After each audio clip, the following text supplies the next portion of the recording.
let's talk about this claim. So yesterday you guys came to me and said, Hasan, why are you silent on Iran? Your silence on Iran speaks volumes and things of that nature. Now, of course, I've covered the story that has been happening in Iran, the Iranian people protesting against their fundamentalist, authoritarian, theocratic government for, quite a while, as I do regularly. But this was one thing that I saw everywhere on the internet, and it was actually worrisome how quickly it took on, it just became mainstream. This idea that Iran was going to impose a death penalty on, Iran was going to impose a death penalty on nearly 15,000 protesters. Now, this is not true as it stands. It can become true, but it currently is not. And from what I understand, Justin Trudeau also tweeted this out and then deleted it. Ian Bremmer, Iranian parliament votes overwhelmingly to execute 14,000 arrested protesters. A global response, starting with the G20, must be severe and immediate. So here is Sune Engel Rasmussen. It says, extraordinary lack of basic fact-checking. Iran has not sentenced 15,000 protesters to death, as a number of celebrities and political leaders are saying. Here are the facts as we know them. Iran has arrested about 15,000 protesters, according to rights groups who also say nearly 350 protesters have been killed, which I mentioned as well, including 50 minors. It has sentenced one protester to death so far as we know, which I also mentioned yesterday. Sometimes your W seems straight scripted, lol. Yeah, it's not that. First of all, this is a bleak situation where misinformation against America's foreign enemies spreads so quickly, and so therefore it's not necessarily a W, it's an L for everybody. The claim that Iran has sentenced 50,000 protesters to death stems from a call by 227 of the country's 290 MPs for tougher, quicker sentences for protesters, including potentially, but not limited to, the death penalty. Which has been used in the past against a limited number of protesters. The first protester that was sentenced to death, by the way, which can be for numerous different reasons, but the first one that was sentenced to death so far, which is still unjustifiable, I'm anti-capital punishment, as you know, was sentenced for, according to the fairly corrupt Iranian judicial process, he was sentenced to death for public disturbances that includes burning a building, I believe. It's pretty, it's just I'm going to be as cut and dry as possible here. It's still bullshit. No one should be fucking sentenced to death. That's psychotic. So, that is the Iranian government. The claim in and of itself, especially when we talk about a horrifically authoritarian, fundamentalist, theocratic government, I don't think you need to make up additional shit. I don't think you need to make up additional shit to make them look worse than they actually are, because they're pretty fucking bad. It's literally up there, right? Iran's parliament does not issue legal sentences. That's up to the judiciary. Lawmakers, however, do issue hardline calls or write letters on the regular for the judiciary or the government, which are never implemented into law or policy. This correction is not meant to whitewash or excuse anything Iran is doing. We at the Wall Street Journal have reported nearly every day for the past 2 months on the oppression of basic rights in Iran. Scores have been killed, thousands arrested. The Iranian state is known for sentencing protesters in trials without due process and is widely accused of using torture and violence to obtain forced confessions, which are inadmissible in normal, courts. We should expect that to happen in the coming weeks and months as well, but misinformation needs to be addressed. This case is symptomatic of how many Westerners with no expertise in Iran view the mullahs. I doubt the high-profile think tankers and heads of state would be as quick to issue such erroneous statements about almost any other country. That's not true. North Korea is another country that they would do that for. It is China is another country that they would do that for. This is a major blind spot that has... This is a major blind spot. Pakistan, Afghanistan, these are countries, Russia, these are countries that have been declared foreign enemy states, right?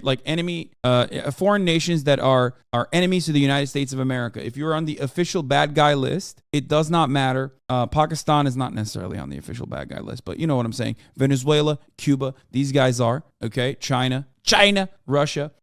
If you're on the rogue nations, not a part of America club lists, not a part of the America list, you will 100% get hit with any number of different propaganda talking points, and the average person has no capacity to think about it clearly. And, it's just how it is. It is how it is. I think that there is a gigantic blind spot, and that blind spot is deliberate. I think that is not a blind spot that we arrived at on an accident. That is a fundamental role that manufacturing consent within the media plays. American media works as an arm of capital. They work to normalize some of the oppression that you experience under capitalism.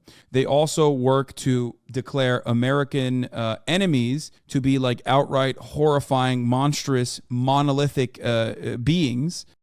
So that no matter what kind of like unjustifiable bloodshed America may in the future or may not, or may in the future decide to engage in these countries, then all the Americans are already geared up into thinking that that is justifiable. Okay? The Islamic Republic seeks to gain support from the Iranian population by claiming to be a victim of Western propaganda and lies. Nothing helps this claim more than an unfounded allegation by a Western head of state that is so easily dismissed. It's not even like preemptive propaganda for potential future war crimes. If you know anything about the state of Iran, you already recognize, if you have like a sense of humanity inside of you, that you haven't been, that hasn't been destroyed in your brain, you recognize that sanctions are collective punishment, and that sort of collective punishment is done so that political instability happens in these countries. And also on top of that, holy fuck, New York Times literally just coming out and saying it, dude. That's crazy. That's a crazy fucking, wow, what a title for an article. I'm sorry, I got ADHD'd here for a second, but Western allies look to Ukraine as testing ground for weapons. Ukraine has become a testing ground for state-of-the-art weapons and information systems that Western political officials and military commanders predict could shape warfare for generations to come. I like that is the title, right? But like the spin on it is like positive. You know what I mean? They're like, yeah, I mean, this is literally just Iraq and Afghanistan. You know what I mean? From the jump. They're doing Afghanistan shit. And it's even better now because like they can still send their contractors, and there isn't like too much. The tax dollars are directly going to the R&D for the weapons. It's a testing ground for weapons. No Americans are dying, so the political punishments are like less. Because when you don't have like veterans coming back from the Ukrainian war whose legs are fucking blown up, or who are brain broken from fighting in the trenches in Ukraine, all of a sudden there's less political punishment for that at home. You could just throw as many Ukrainians who do have a true and just interest in emancipation. I mean, it's not really that state of the art. It's drones dropping missiles the size of grenades instead of a car window like a plane would directly onto Wagner Group, usually playing dead because they hear the drones overhead. I mean, that's one of the weapons that you're speaking of. I'm just saying that like it's a gangbusters opportunity for America.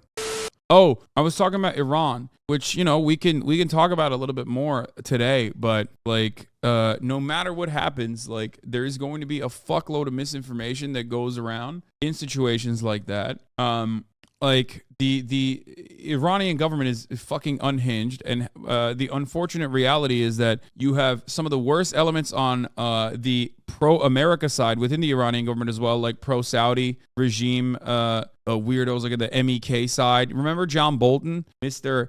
January 6th was not a coup d'etat. I know a coup d'etat. I've done many of them, some successfully, some unsuccessfully. Like his favorite fucking group, his favorite constituency, and his favorite pet project was always to try to institute regime change in Iran. And not for the better, mind you. Certainly not for the betterment of Iranian people. And Big Homie was always a fan of MEK. And a lot of the information that you get in Western media that's coming out of Iran, unfortunately, are not coming from legitimate sources, but instead from Saudi-backed sources. These are all nonstop. This is a never-ending fucking struggle, especially because the Iranian people deserve emancipation from their oppressive, authoritarian, fundamentalist regime. And also, they do not deserve to have an American puppet, military state take over instead. There are so many, dude.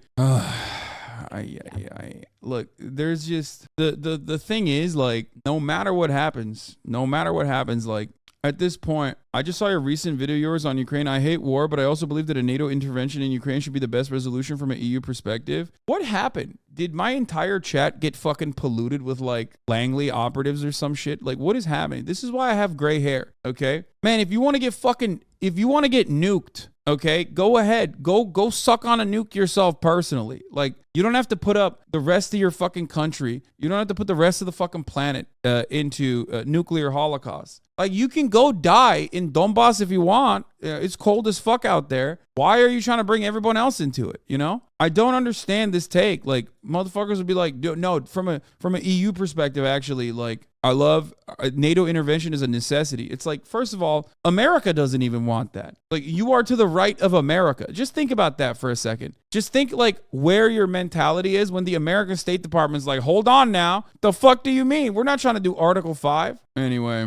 Leftists in the U.S. think it's cool to reduce the Iranian people's struggle to being mere puppets of U.S. sanctions or the CIA Saudi-funded media. You are dismissing an incredibly progressive movement against one of the most reactionary states on the planet. It can be a global model. Wait, what? Who are these leftists that you speak of? Are they in the room with us? Are you talking about me? Because I've never shied away from criticizing the Iranian regime routinely. Are they even around? Is that a real thing? Is there like a... I know you don't like TikTok, but she's been on it since day one and people in Iran have been censored. Of course people have been in Iran have been censored. They've also been getting brutalized by the government. Also, thousands of them have been arrested. A lot of the people that have been arrested are not arrested for fucking serious things. Some are, as is the case in any kind of fucking protest against a fucking authoritarian, brutal regime. And, you know, there's only one death sentence that has been issued thus far. And it was for a dude who was like, who burned down a building, which still unacceptable, by the way. Still bullshit. It's totally justifiable to fucking rise up against your brutal and awful authoritarian regime. I am in favor of that, as I have stated time and time again. But also, at the same time, you see a lot of fucking shit. You see a lot of this whole, 15,000 people are going to get murdered tomorrow. Like, they're going to be executed tomorrow because it's that easy. It's that easy to just lie. All it takes is like one motherfucker to say like this is happening, and then everyone is so geared, so conditioned into just jumping on it and promoting it. It's going to be 5. It's one person at the time of the 15,000. Now it's slated to be 5. Going to be more than that. Not going to be fine for the dude who gets the shop. Yeah, no shit. Not going to be fine for the also millions of fucking Iranian people that are not exactly fond of the current Iranian administration. You know what makes it worse, though? Sanctions that also cause further instability, like punishing the people that are protesting the government for not protesting successfully enough. It's crazy. Oh, wait, I said 5 people. I didn't say it's fine that they're executing people. I said there's going to be 5 people slated for execution. Who's pushing the 50K number narrative? Dude, it could be any number of people. It could be Mossad. It could be Saudi Arabia. It could be America. There are a lot of, Western allies that are very much interested in, hamming up the narrative in Iran, regardless of how fucking bad things are already in the real world. You could just say exactly what's going on the ground, and it's still fucked up, okay? You could say exactly what's going on the ground, and it's still fucking gruesome. But whenever there is a narrative, I think that whenever there is a foreign adversary on the bad guy list of the long list of like America's evil enemies, whenever some shit's popping off there,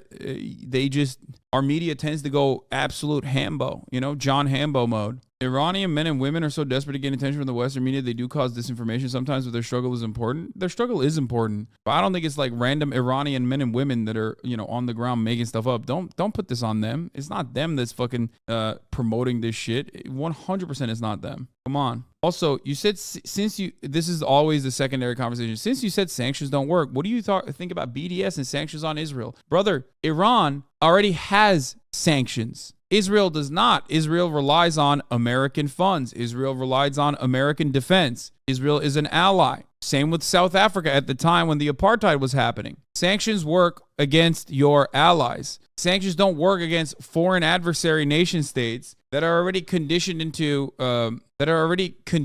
fucking gearing up for economic warfare. Like, no one thinks American sanctions on Israel is going to starve out the Israeli population and force them to fucking go and take matters in their own hands, which is the only way that America uses sanctions against foreign adversaries. The only goal for America's sanctions on foreign adversaries is to create instability on the ground and get the people so starving and so desperate that they'll fucking successfully pull off a revolution. And it's not like this is some secret conspiracy. American leadership says this all the time. They openly admit it. American State Department heads regularly refer to sanctions as a success. And they say that the cause of the sanctions or the goal for the sanctions is ultimately to motivate the population into a state of disarray that they actually end up, pushing back against their authoritarian leaders. But I've yet to see it work. I have seen it work along other on top of other extra pressures.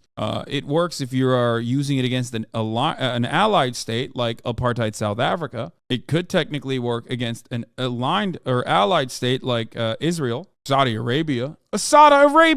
But ultimately, sanctions fucked us up in Venezuela. Yes, it fucked the Venezuelan economy up. It fucked the Iranian economy up. It fucked the Russian economy up to a certain degree. Like that's all that happens, though. It doesn't end up, toppling leaders. It's just unjustifiable and unnecessary cruelty that is simply experienced by all of the people that would otherwise be fucking, railing against their governments. Anyway. Yeah, it's the people that are victims of said sanctions are always the same people that are victims of the brutal regimes that the sanctions are supposed to be targeted towards. Before you actually blast off, here are some positive vibes, Hasan. Oh my God, that's incredible. Absolutely brilliant. Brilliant. Very nice. Okay.